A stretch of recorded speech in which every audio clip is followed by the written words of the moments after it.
everyone, and we're here today to talk about some very exciting issues in education. Hopefully, by this time, you've seen some of our children and you've seen the remarkable things that they're learning and how well they're learning. And many of the reasons that our children are learning so well is because some of the strategies and techniques that we'll be talking about today.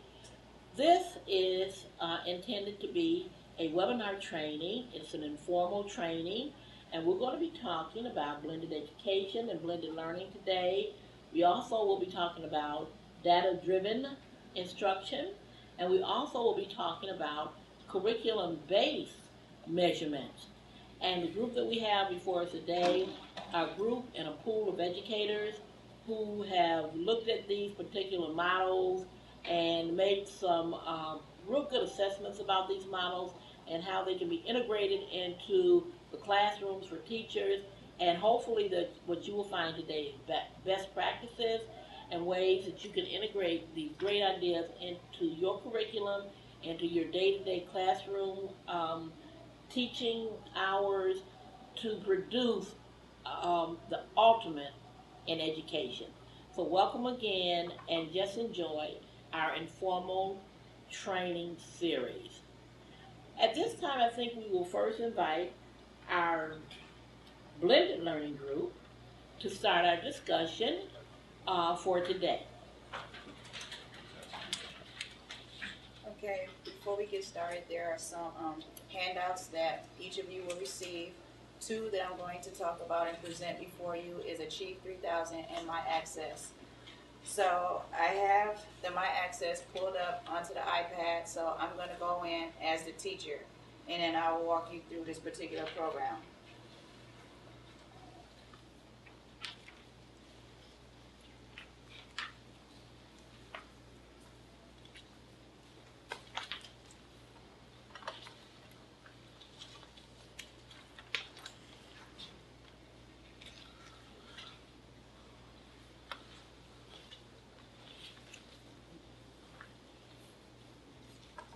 And just as a disclaimer, we want to make sure that you know that the different products that are used today, the different strategies that are used today, such as what Dina is getting ready to use today, are credited to those particular companies, and those are none of the things that we created, but they're all things that are created by various companies and that things that we think would be great to employ in your classrooms.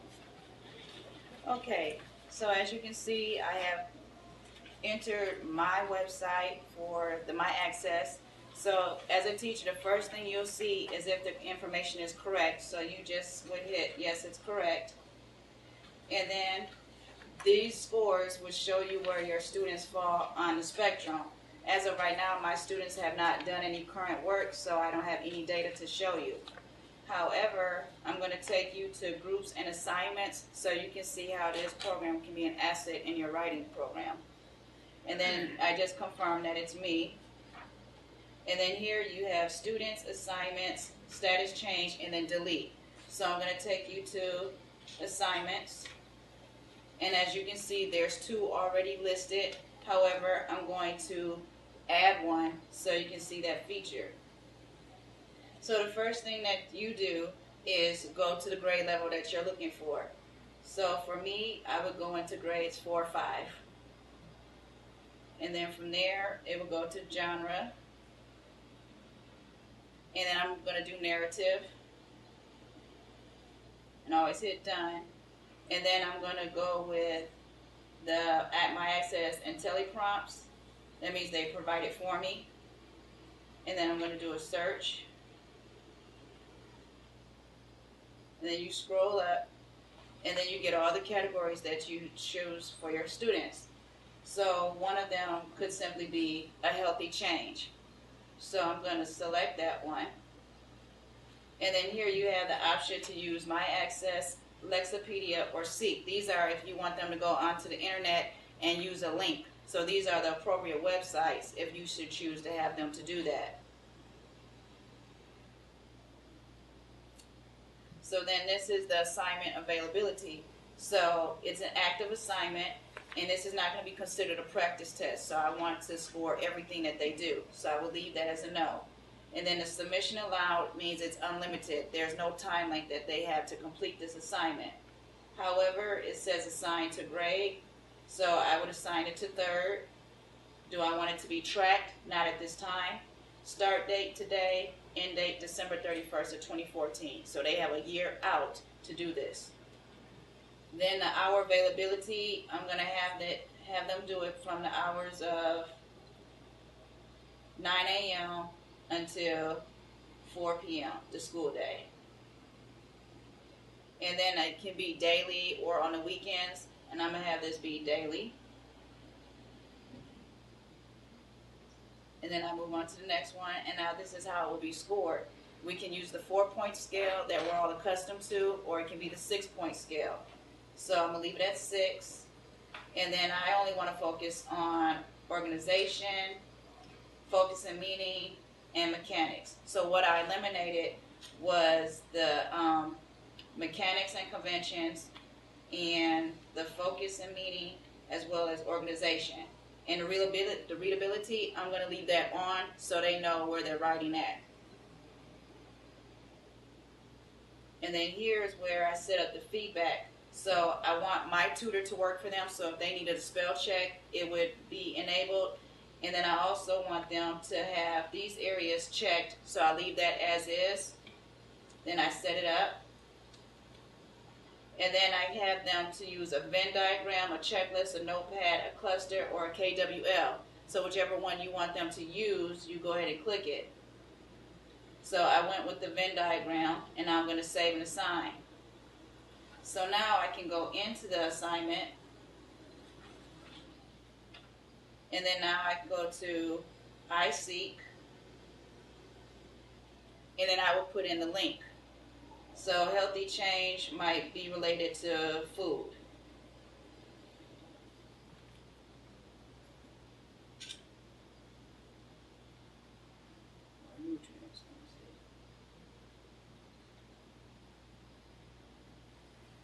All right, so now all these categories came up. So now I could choose any one of these links, and so maybe I'll go with food with change.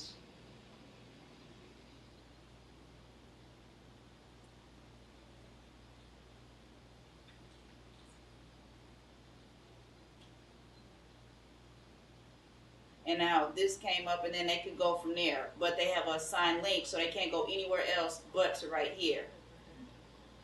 So now that's an overview of the My Access.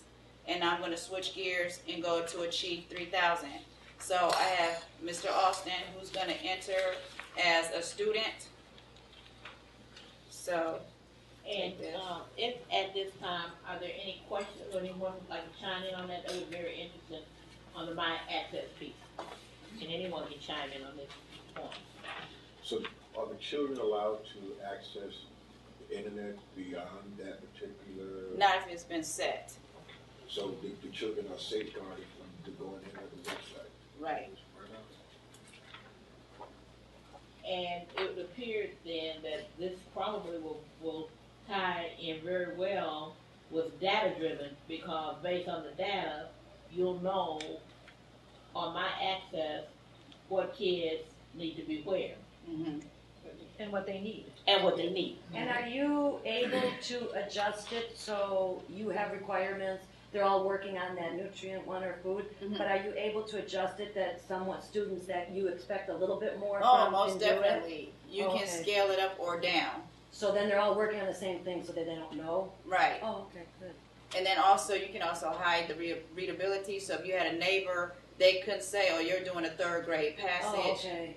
You know, you can hide that. And so no one knows what level they're writing at. Oh, okay. Oh, good. That's nice. So with the adoption of Common Core standards that the various states are using, would this particular program help kids with their strands and their standards? Yes, both of these are aligned to the Common Cores, as well as the IXL for math. Now, can you just do, if you were a teacher, can you just have a classroom do it, or does the whole school do it? It's at your discretion, because like right now it's just my class that's supposed to be piloting it, and then next year open it up, because it's mainly grades 4 through 8 that can take advantage of it. The younger grades can't do it yet. So I didn't really have a lot of activities that were scaled at 3rd grade level. However, next year with me going into 4th, I'll be able to do a lot more prompts because it'll be geared for that age level. What would you say would be the biggest benefit for the child and the teacher? I think the for me would be the providing feedback instantly, because you know you can get inundated with a lot of paragraphs, papers, and you can't really get to them right then and there. With that, it scores it on the spot, so they'll know how they did prior to writing being over. And as far as the kids, then they don't have to worry about me spelling something for them. They can have spell check. It'll do it for them, and it keeps them from having to rely on me to help them. Or it'll tell them, oh, they wrote a fragment. It'll let them know. And then it can also be turned on. It'll speak to them if you give it that option. Right. Is it self-correcting then also? If you allow it to be. Okay. That's your choice. And you can turn that off if you want them to use like dictionaries and stuff. Right. They're just trying to make our jobs easier, so you pick and choose what you want it to do for you. And a real good thing about the Chief 3000 is that it adjusts to the student. Like if you're at a high level, the questions become higher level. If you're at a lower level, it adjusts it to a lower level. So it makes it easy for the child. Excellent. So it really addresses the differentiated instruction need of a classroom, because based on the kid's particular needs, is we can adjust this program to meet those needs. You don't have to adjust it. The machine Right, will that's adjust what I'm the saying. program adjust it itself.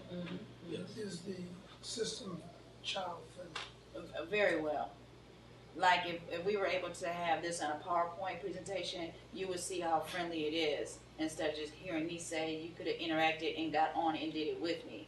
So it's something that he can learn, pass it on to somebody else, and then the students become the facilitators. So when the child has a program to go home, would it also be parent friendly, that the parent can also help the child? Yes, they have their own site as well. Okay. So everybody has their own domain. Teachers have one, students have one, and parents have one. Although you just have certain access to each of those, you know. I don't know if you stated this earlier, this is an ongoing assessment. It can be. You can use it quarterly, semesterly, or however many times you want to assess your kids. Some do it weekly. I think that's a little much, but it's there to be used. It's at their discretion. Right. How often do you use it? To be honest with you, I have not done it yet this year, because when I was scheduled to do it, we were map testing. So I haven't got a chance to go into the computer lab, although I do have a couple students that go on individually at the back of the room. But that's not how this program really should be done. It's really whole group. So I just want a few people to get a feel of it, just to see what they have to look forward to next year. I'm really glad you told us about it. Yeah, that's nice. Yeah, very good. So it's not a program that they use at home. Not They like can. IXL. They could use it at home. So even over summer, you could track their progress. Right, if they choose to take advantage of it and get on it. Because they have that whole window to do certain assignments. And then I would just change the time frames, maybe have it go to midnight. Then they're not restricted from 9 to 4. Okay. Okay. But it sounds like it's an excellent tool for increasing writing skills Absolutely. I agree. and reading. It has a lot of flexibility as well. Thank you for that information. No problem. Appreciate Yeah, it. thank you. So now, like I said, I'm now going to switch to the Chief 3000. And I had Mr. Austin log in as a student. So this is what the students see. So they have the articles, and then along here they have mail, stock, writing, kids contribute, and then games. Now, games is generally blocked during the school day. They can't do the games until after the school day, which means they had to do it at the Boys and Girls Club or at home. And then they have to take this poll question. So before you read any article, you have to say if you agree or disagree, and this sets you up for what you're getting ready to read. So this particular one is about dinosaurs, and basically they want to know, is it important for answers to mysteries from the past? And I simply would say agree. Then I would submit it, and then it tells me to go to the email, and then it tells you what you're going to be doing. So it gives you a message to let you know that you answered a poll about mysteries from the past. Now you're going to read an article called Dino Tracks. So then you click Dino Tracks, and then here's the article. So then after you do the article, and it's set up like an actual newspaper, it's a true article. And then the words in blue are like the vocabulary, and then it gives you the dictionary meaning, also audio, so if you didn't know how to pronounce the word, it would do that for you. And then after you read it, then you click activity. And then the activity is building on main idea. Then you would submit whatever your question is. So I'll just randomly say B, submit it. And it happened to be right, even though I didn't read. Then go to the next question. And then it says what's likely to happen. Randomly choose something. Fantastic. And then go to the next question. And then it's just asking me how do I use a certain word, amazing. And I guess I'll say this one. Submit it. I got it wrong. So then maybe it's this one. Got it right. So it lets you play around with it like 2 times. If you get it wrong, then it'll send you all the way back to number 1, but the questions are going to be different. So that's for the kids. Then they go to a thought question. So here is working on their writing skills. So it would say, suppose one of the scientists write about studying dinosaur tracks. What might this person say? Put your response in that box. Then you can check your work, and then you go to a math section, and it might give you a question as a dinosaur has 4 feet and 3 toes on each foot. How many toes does it have in all? And then you could go to a strength article, and now what's in green is basically letting you know the main idea. Anything in green. Then at the top, you can go to a stretch activity, and then it just gets a little more challenging. So like you said, it'll go with the way that you answered the score. So now I'm going to log out and go in as a teacher. So now you can see what I see. And one of the things that I found out about that program, which is really good, maybe you can confirm that for me, is that if you find one of the kids who, who's not doing too well today or got a bad attitude, whatever, and they just want to play with the computer, you just go down the row and hit answers, the computer will see that, will highlight it, and send it back to the teacher to let the teacher know that, the kid is just, the kid is just hitting buttons. So it won't mess up the data that you're trying to get Excellent. from the program. Can you tell me what age group this is targeted for? This can start as early as 2nd grade and go up through high school. Thank you. The only difference is high school would not be Kid Biz. You would be under one of these workouts. It tells you the different categories. Teen Biz. Yeah. You would go to teen and not be kid. So now, this is the screen for the teacher. Now notice, it's like the kids. The only difference is my toolbars has the admin, and now this is how I can look at the reports. So I can go to student work, and then I can go to news, and maybe look at activities, and then who do I want? I'll choose Danielle, and then I'll go down to view report.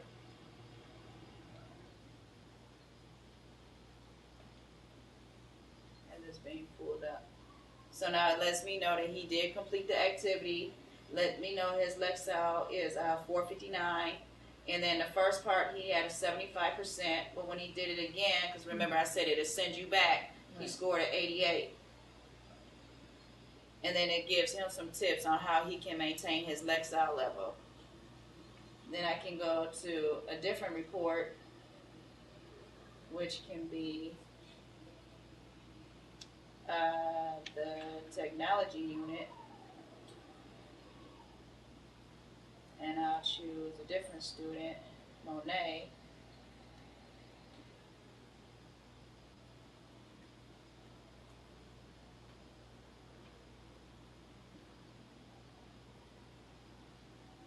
And now it lets you know that she didn't reach that part. So it lets you know where they are and if they haven't got to a certain activity. And based on that information, then, for the kids that maybe achieve a little lower, does it then compel them to go back and start at the level where they leveled off at? It'll pick up where they left just off. move on. Past. Exactly. Okay. So now this is the performance report. So it lets you know if your child is ready for college and career. How are they to perform on a WKCE? Will the Lexile change over time? How they're doing on technology and activities, and then as far as the Common Core. So if I go to career readiness to see if somebody's there, this particular student,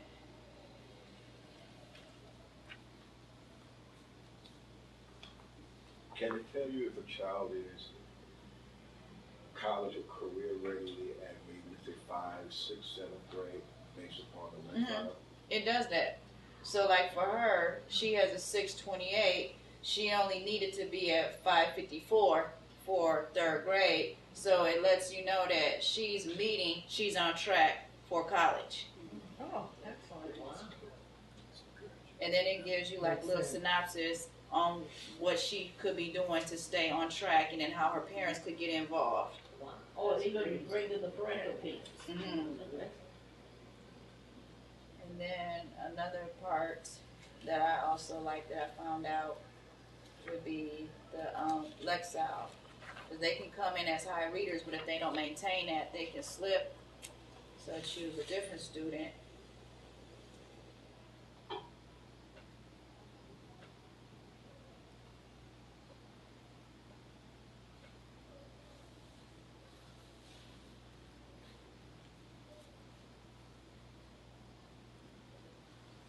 So now it lets me know that for his pretest, he's had a 2:59 and he did it in 22 minutes.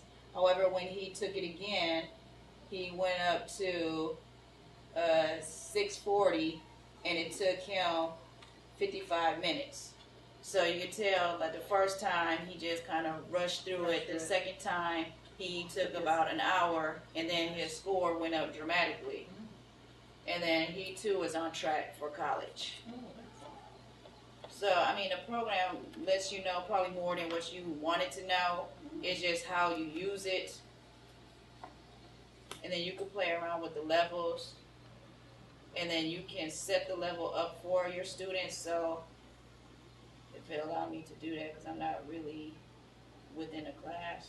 But the good thing that I'm really enjoying about this is that based on the kids' skill levels in your classroom, you're able to set them at their own particular level, which is going to make sure that a kid that's advanced, he's not being held back because you're teaching at a lower skill level. And for kids at lower skill levels, that their needs will also be met, and it won't be way over their head where they're not able to grasp it. So that all kids are learning at their own pace and at their own levels. And moving forward, I think that to me is excellent. And even the children at the lower level can advance. Right.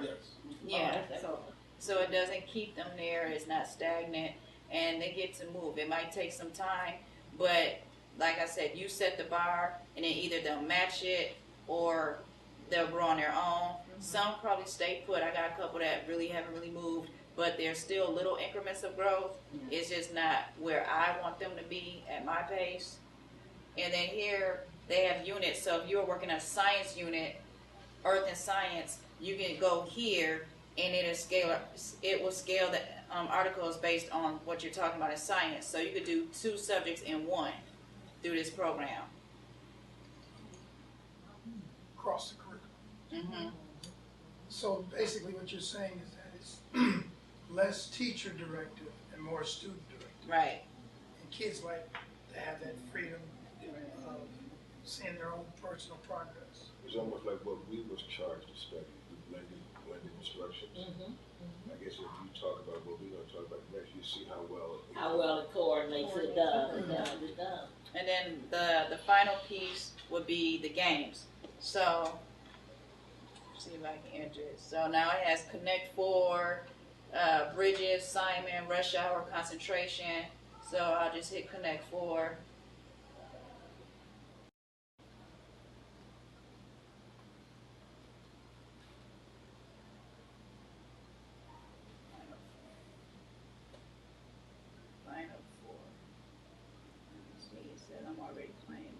So the more concepts they master, the more free time or rewards they get for students. It depends. Can you set it up that way?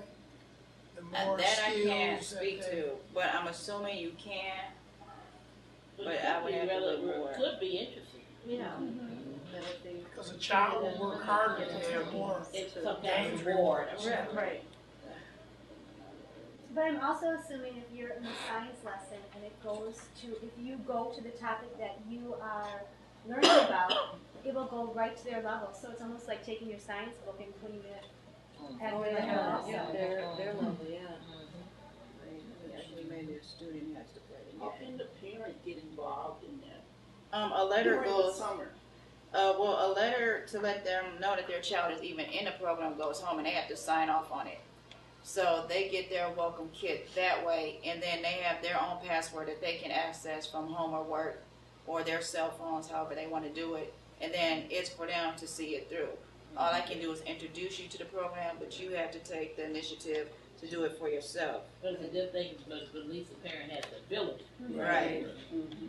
And also, I think it's great because a lot of times the parents will say, well, I don't really understand the math, or I don't understand, and they don't really have to understand it. They just have to basically understand the program to get their kids on, and it seems like the program is going to navigate and give the parents some good feedback. Overall, you're engaging a lot of interest, not just with the children, but with the parents. They're all involved, and that's really what we want. I agree. Wow, well, that was certainly some interesting information, and really want to thank you so much. We're going to move on to our next group. Simply said, curriculum-based measures allow the teacher to graph each student's progress. Since all learners learn at a different pace, it is often difficult to regulate when a growth spurt in learning occurs. But with weekly testing, the teacher can target each student's success rate and make necessary changes as necessary. Parents love having this information as well. They can also curtail this information, pinpointing where the child needs help, or to find out how these successful methods are working. To help these students, they can get additional help if needed, moving students up into the next level, involve more challenging curriculum, or even a need for remedial assistance. Curriculum-based measures give the teacher and the parent a clear picture of the student's success rate. A major responsibility of schools is to teach children the academic skills that they will eventually need to take their places as responsible members of society. The schools not only teach critical academic skills, they also require to measure individual children's acquisitions and masteries of these skills. The measurement of a child's school abilities is just as important as the teaching of those skills. After all, only by careful testing what a child has learned can the instructor then draw conclusions about whether the student is ready to advance to more difficult materials. In this approach called CBM, the student is given a brief time to exercise to complete using materials drawn directly from the child's academic program. To date, teachers using CBM have been found that to be both as powerful assessment tool for measuring mastery of basic skills and an efficient means of monitoring short-term and long-term student progress in key advanced areas. Thank you so much. And I guess we're going to get ready to move on to That's the cool. next group. Is that good? Wow, well, that was certainly some interesting information, and really want to thank you so much. Data-driven instruction is primarily for teachers to measure the learning of their students. Teachers at the beginning of every school year need to take what's called an inventory of how all the learning modality styles of their students. And once they have that information, then they plan their lessons accordingly. And some of the requirements for data-driven instruction is baseline data. That's your pre-test and your post-test, beginning of the school year. Setting clear goals from the standards and the core standards, the state standards that are expected of the students. Also, regular assessments, formal assessments, as well as summative assessments need to be done. Well-focused and well-planned instruction is the key for student success. Research has shown that when kids know what they're studying and have a clear expectations of their goals, then they tend to do better. And now my other members of the group will share some things about data-driven instruction. And just to add to what Brother White said in reference to the assessments, you have three various multiple assessments. You have the informative assessment, the summative, and then you have the informal assessment. The informal assessment is based on the content or data driven. Examples would be prior knowledge, portfolios, checklists, things of nature as quizzes, tests, and different work samples for the students. And when you're focusing on various assessments, you also can focus on the formative assessments.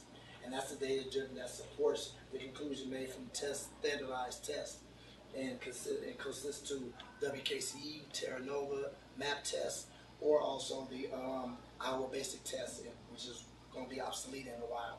But also, think, pair, share examples will be standard tests, organizers, questions and practices in that nature. But also peer self-assessments. A lot of times we only look at various and certain assessments, but we won't look at multiple assessments because if we look at the core standards, state standards, they want to focus on standardized testing, WKC, Terra Nova. But as teachers and educators, we want to be variety and use various multiple assessments. And then the last assessment is the summative assessment.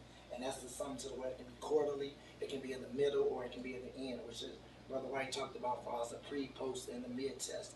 And those different assessments help you incorporate your data, but also measure your data to see if the students are growing, or if they're at a standstill, or at a stagnant position, or do they test out. And when we talk about blended instruction or data instruction, we also focus on the various reading levels and the writing levels, which that data can help us transfer that data and to see if they're going to that next level, because we want them to achieve mastery.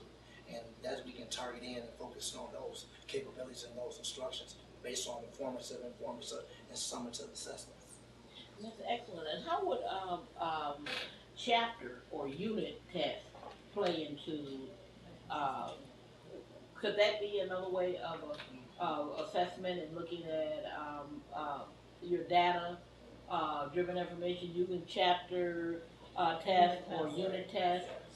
Because I know many times, a lot of times people get frustrated with standardized tests, and I know that we want to make sure that everything lines up with the Common Core. But many times they get frustrated, and some teachers will say, well, a better benchmark for me is my unit test or my chapter test. Right. And I know that there's some curriculum and some books that I understand that actually have the test available for you at the beginning of the school year, mid and to your question, Sister Rush, sometimes depending on the population of the students, I've learned that our students tend to have more of a short-term memory than memorizing 3 chapters of a book per se. Okay. And so what I've learned to do in my math class is to give them what is called modular learning. That is taking pieces of concepts and making sure that they have mastery of those concepts rather than giving them a plethora of different assignments. But I've also discovered is that a lot of our students, there's certain textbooks that they don't do well because they try to spiral learning and they give them different types of concepts all in one test, which they tend not to do well. But I found that it's more successful if you give them a strand, a particular strand, just like in reading, say contextual meaning or inference or what have you. They do better in those modular learning.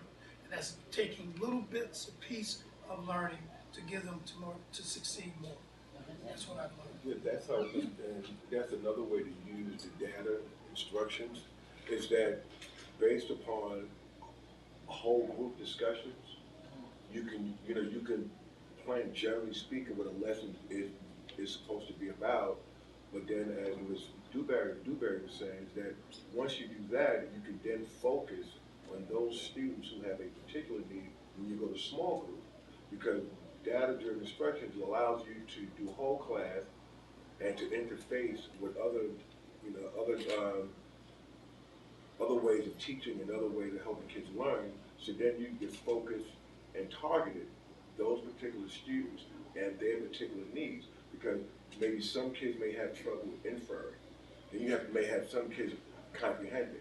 So what you do now that you have the data, let's say using the sheet, while you just had your whole group discussion, now everybody else can go off and branch off to do what they're doing, and now you take the data that you got from the computer that is sent to you, and you know what Paula needs help with. You know what help Mr. Austin needs. So now you focus your instructions on those particular students. So while everybody's now tend to their own small group, you can now focus on those individual students who need a different type of assistance. So they can, upgrade their comprehension level. They can upgrade their main idea level. They can upgrade their spelling and vocabulary. So, the data allows you to put everything together for Monday's whole group session, and then come back on Tuesday and Wednesday and do small group, and then come back again on Thursday, for another whole group. So now if you want to do an assessment on Friday, you can do that, knowing that you have taught, generally speaking, specifically and targeted. You hit the strand that Common Core requires, and you have a plan of attack, because now you have all this information. So now, teaching is, is now more movability, mobile, and you're allowed to move. And the interesting thing I'm finding between the two groups that we've targeted in on you guys today is that when you take the data, and as you talk about the baseline data, at the beginning, let's use a scenario at the beginning of the school year, your baseline data, and once you get that data, by integrating it into the blended learning areas, where now you could basically set my access. Because now I have the data that say this kid, these are his weaknesses. So if I'm going to put him on my access, then it would be easy for me now to know where to put him on my access, to get him moving, so I'm not spending half of a school year trying to figure it all out. Which I think really blends well together, from what I'm hearing. Yeah, and as you mentioned again, it goes back to differentiated learning. Now you have that again, using the data, using various type of technology to be integrated into the learning atmosphere. So now you have those various individuals or students who learn different ways, and now you have technology. Now you have computers, you have laptops. Now you have more than just books. You have worksheets, you have television, you have all this now available. So now we can say to our former president, we thank you for No Child Left Behind, because now we're not leaving no child left behind, because now we are coming along with the tools and the information that we have verified as teachers, not some third primary source that's off in the wind. No, we verified it in our own classroom, and we know what works. And I like two words you put, tools and information, because those are two powerful words. Because if we have the information, and we have the data, we know what the needs are, we know where the needs are, and then we have the tools to be able to make sure that those needs are met. Bingo. Helps you plan your instruction. And just to add to that, the accountability piece, Yeah. being accountable, the students, the teachers, the parents, and also too, it gives you a tool of measurement. Here's where they are, here's where we need to take them, and here's where they're going. And so that's that growth that we can use it there to look at the growth. It's also reflection. And it'd be interesting, but this will be in another webinar, but it's going to be interesting because how do we track kids, or how do we work with our kids that we know, we'll bring them in at a baseline and we see where they are, and then we, 2 or 3 months up the road, we go back and we look, we want to redo the data, but then we find out the kids haven't really made a whole lot of progress. We've used all kind of different and all strategies, and I know this is a whole different topic, Right. but it's interesting. Then where do we go from there? Right. That, but that'll be at another webinar. Okay. Anything else that you guys want to? And I just wanted to add, students feel good about themselves when they know what type of deficits they're having in their learning. And they feel good about themselves when they've accomplished their goals. And as I mentioned earlier, studies have shown when you're revamping your data and for your planning your instruction, kids tend to do better, as research has shown. And so it is incumbent of all of us to constantly revamp our tools, as you mentioned, to get better instruction and constantly creating the will again, if we need to, for the betterment of our students. And another piece, I think, even with your piece, with the data piece that our other group brought in, is the benefit for parents. Because I think it's really good when you can sit down with a parent and you can actually show them and share the data with them, so that they kind of have a clearer understanding. A lot of times, I remember in the old days when I was teaching, we would bring parents in who would just say, well, your kid just not getting it. And we, nobody can figure it out. Even teachers sometimes they realize what it meant. What do you mean not getting it? Not getting it, yeah. But And no reference to show them. Right, exactly. But with this, No support. no support. That's right. But with what we're talking about today, it's a clear roadmap for the parent to see exactly what my kid is doing. And you can also tell the parents when you're sitting down with them, this is what programs they have, because the kids might not tell them, this is the programs that they can go on at home and work with this to improve this. And then parents might know and say, okay, well, we'll get on this, because they want to know how to help them too. And I'm sure with the kids that are on the programs at home, I'm sure that we're seeing better success in the classroom with those kids. Right. I'm almost certain it's better than when you go on a trip, like a bus ride, or you go see grandmother on the holidays. The kid get a laptop, but then you know what the kid is doing. The kid is so hungry for the program that they've been using for school, because it may reward them for reaching a higher level in reading or comprehending with math. So now they're also playing games. While they think they're playing the game, they're also doing math, they're doing science. But yet we got to hook on what it is that they like to do. There's no more that, they look at the textbook, oh man, the textbook. But now, what everybody's doing, they're on the computer, or Mom, can I use your cell phone? And that's what you see now. You see kids grabbing Mom's cell phone, but they're not playing the crazy game. No, they're playing educational games, which is good for them. And that's another plus. I think Ms. Dewberry was about to say something too. Oh, yeah, just in line with the baseline. So I know, like, for me, before I even teach the math lesson, I give them the unit test first to see where they are as a whole. And then based on how they do on that, sets me up if I need to teach that particular strategy, or I can hit or miss or come back to it later. And then I get that assessment after I've taught all of Unit 7, and then I do a comparison before they knew the material, and then after I've taught it, if there was any growth or they stayed the same. So you're using the data in a unit situation. That's good. So really and truly, there's no rhyme or reason as to when you, because in the old school they would say you should test at the beginning, test in the middle, test at the end, and those are where your comparison are. And I know with the math testing, it's basically beginning, the middle, and the end. But what I'm hearing the group say is that it's also smart to use unit tests. Well, testing should be continual. Continual. Not just 3 times a year, or you know what I'm saying? Multiple assessments. Yeah, multiple assessments. Yeah, that's the other thing. We might want to change that word test, tell the kids to test. No, it's an assessment. Assessment of your ability. Yeah, we just see how well you grow. So we just go to assess you. Wow. That's good. Okay. And our third group today is going to be talking about curriculum-based measurements. And we're going to Curriculum-based measurements, CBM, is a method teachers use to find out how students are progressing in basic academic areas as in math, reading, writing, and spelling. Teachers will use direct observation and recording of students' progress as a basis for gathering information to make instructional decisions.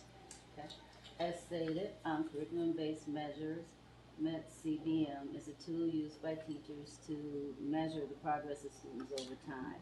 Today we will demonstrate for you the oral reading fluency test. The test takes less than 5 minutes to administer.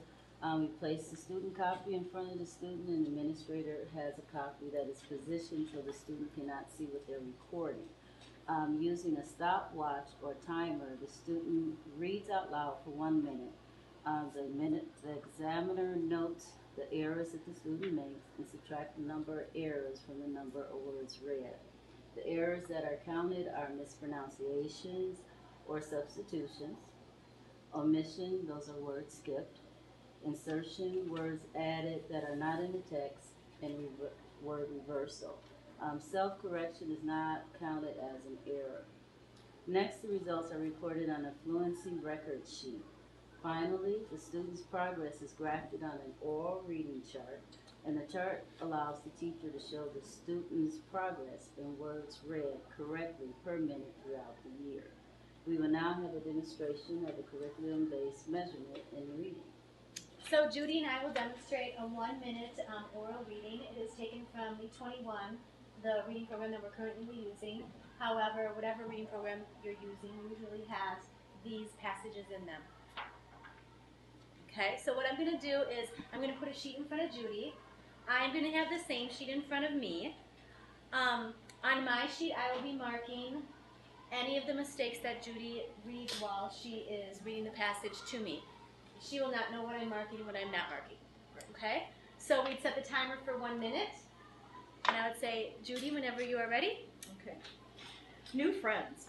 My social studies teacher is named Mrs. Morrows. She likes to have us do group projects. Sometimes it's fun to do them. Other times it can be hard. Once Mrs. Morrows placed me with a group of kids I didn't know well. The assignment was to think about our lives at home. We had to find something we had in common. Then we had to show what we had in common in a creative way. It sounds easy enough, but I was with kids who were not like me. I was not the only one who thought like this. We all just stared at one another for the first 10 minutes. We could not think of what to say. Then Sophie had an idea. She told us to think of our favorite game and write it down. Then Ethan said we should also downwrite the name of our favorite TV show.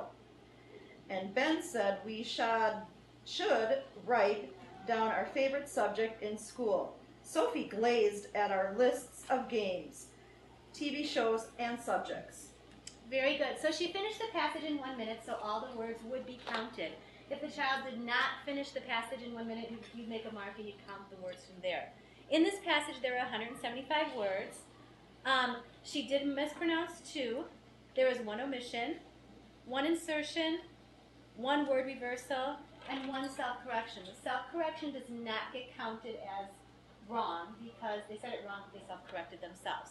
So altogether, she had 5 mistakes. So I take the 175 words minus the 5 mistakes, and she'd be at a 170 reading level. The next thing I would do then is get out her fluency record. Every student in your class will have a fluency record. These are great to use at conference time to show the parents how the child is progressing. On the fluency record, the first thing I would write in was the selection number. This was the first story from our book. The selection name was New Friends. The date was 5/27/13. The words correct per minute were 170. I'd write that in. Then finally I would see how was her oral reading fluency. Did she read with appropriate phrasing? Did she have difficulty with phrasing and expressing the words? And finally I can decide, did she read in a labored way where it was a word-for-word manner? I would put down how I thought she did read appropriate with appropriate phrasing. I would write that down. And then I can even put a note in. Like maybe this subject was something we haven't talked about before. So if it was about dinosaurs and we haven't talked about dinosaurs before, there could be a lot of names of dinosaurs in there that could be read wrong. Right. But because she wasn't ever introduced to those words, that could be a note that I would put that I would find important. Okay, so she'll have her own fluency chart. Then we will move on. What about the self-correction? How would you note the self-correction? I think I probably heard when she said should, but then she said should. How would you note that for the parent? On the sheet you would put down SC, and that meant that it was wrong at first, but then she self-corrected it. For each like omission, you would circle it. For if it was mispronounced, you would cross it out. So for each thing that you're correcting, there's a certain way you would correct it, so you would know what was wrong with each word that you're subtracting from your total number of words. Okay. So then to make sure students are reading at appropriate rates, in the book it actually gave you a graph. A chart was given to show the target reading rates. This was actually selection 1, so it would have been given in the fall. And Judy should have reached between an 80 and a 130 reading rate. She reached a 170, so that meant that Judy is above target for the 5th grade reading. I can only go up. It also decides if the range or the rate that the child is reading at is an appropriate rate. Obviously, Judy's is way above, and she should be in a higher than a 5th grade reading level. But you will have the students that ranges are lower, and that will tell you that no, the 5th grade reading level is not appropriate for them right now, and it can show you what grade level would be appropriate for them. Now it sounds like that reading test is showing just the rate of reading and the person's fluency. It has nothing to do with comprehension. Correct. It does not And at all. I guess Nothing to do the with question comprehension. that I have is, I'm very familiar with that because I think Jerry Johns, if I stand corrected, has some similarities. Yes, I agree. But it doesn't, I don't know how we can place a student into a grade level on the rate of their reading rate and their fluency rate, and they may be very inadequate in comprehension. Okay? And then when you place them in a like 5th reading class, 4th, 3rd, etc., sometimes it can be skewed. That's what I'm saying. Sometimes those tests can be very, very skewed. It could be on the appetite of the student. The student could come in, mother, father could have been, had a little negative discourse with the child could not actually be there. You know what I'm saying? But this is only one piece. Oh. I mean, this is like you're testing for that in You're just the testing for the fluency and fluency stuff. and the This fluency is and the what you're rate. testing on to do Oh, this because but I part. thought you said that then they're placed in a reading group. Well, their fluency reading rate. So it would place them in a group, and obviously, we know students that some students their comprehension is lower, and if the story is read to them, they can absolutely comprehend it. Right. But if the story is not read to them, their fluency has to be at a certain rate also, or the comprehension won't be there. I mean, we know that they all intertwine. So this is really looking at their fluency rate.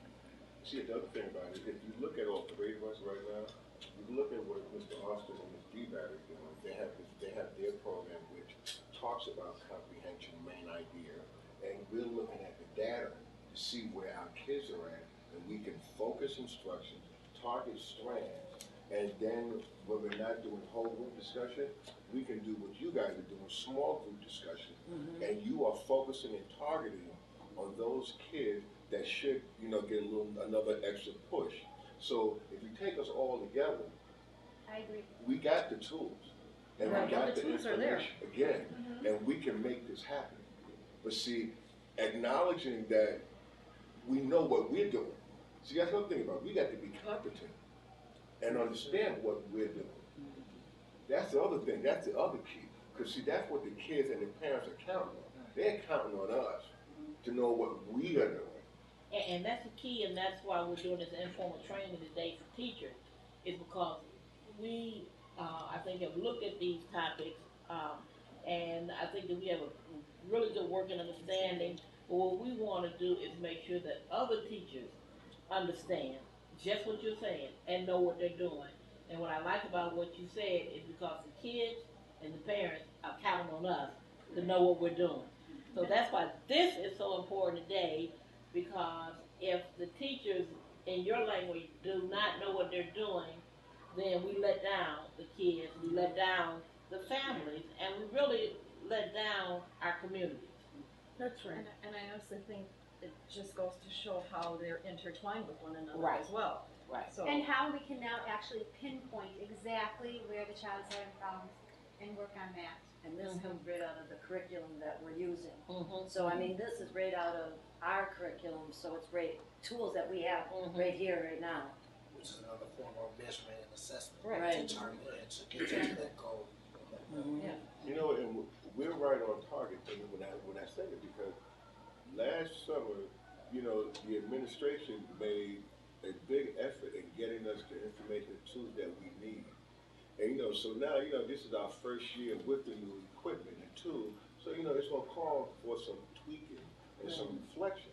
But the good thing about it is we are reflecting and we are noticing what we need to do and how to do it, and you keep tweaking it. See, that's the thing about using the data and using the various tools that are out there, the free ones and the ones we got to pay for. You know, those, and I hate to say it, those are good teachers. And we are good teachers because we're out there looking for best practices to do what we do best. Nicely said. And I think that, and I think Thank that you. it is, Yeah, that's and I think we should, and Absolutely. they're actually, because I like to, just mention one like Khan Academy. There are great ones.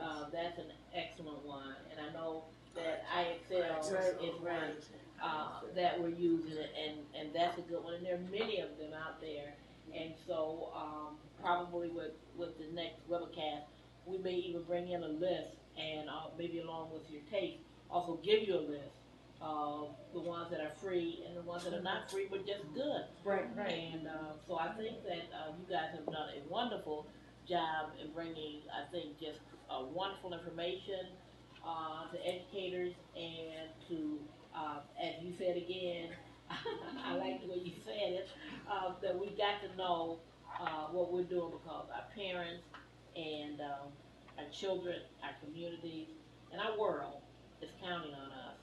And again, we want to thank you so much for watching this webcam, if you're watching it by internet or by DVD. And we hope that it will be a tool that you can put into your toolbox that you can use to make sure that no child is left behind. Thank you so much.